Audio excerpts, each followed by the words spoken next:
Heureux celui qui veille. Apocalypse chapitre 16, verset 15. Nous mourrons quotidiennement, a dit l'apôtre. C'était la vie des premiers chrétiens. Ils sont allés partout, responsables de leur vie. Nous ne sommes pas en ce jour appelés à passer par les mêmes persécutions affreuses. S'il en était ainsi, le Seigneur nous donnerait la grâce de supporter l'épreuve. Mais les épreuves de la vie chrétienne, au moment présent, ne sont pas en apparence si terribles. Il est cependant davantage possible de vaincre comme l'ont fait alors ceux de ces premiers temps. Nous devons supporter le ricanement du monde, c'est peu de choses. Ses mots doux, ses paroles mielleuses, sa servilité, son hypocrisie sont de loin pires.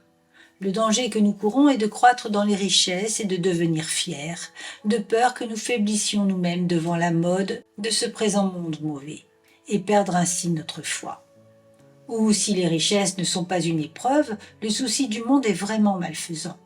Si nous ne pouvons pas être mis en pièces par le lion rugissant, si nous pouvons être étreints par l'ours, le diable est aux petits soins en ce qui nous concerne pour détruire notre amour à Christ et notre confiance en lui.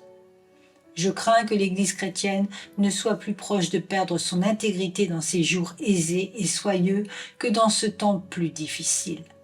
Nous devons rester éveillés maintenant, car nous traversons une terre ensorcelée et nous sommes plus à même de tomber endormis pour notre ruine, à moins que notre foi en Jésus soit une réalité et notre amour pour Jésus une flamme véhémente. En ces derniers temps, en ces jours de facilité, il est possible de trouver des poids fictifs et non réels.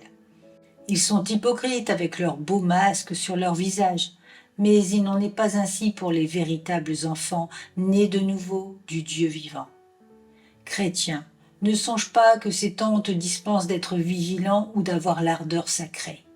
Tu as besoin de ces choses plus que jamais, et puisse Dieu, par son Esprit éternel, afficher son omnipotence en nous tous, ce qui nous rendra capables de dire en ces temps aisés, aussi bien que dans les temps plus difficiles, nous sommes plus que vainqueurs par celui qui nous a aimés.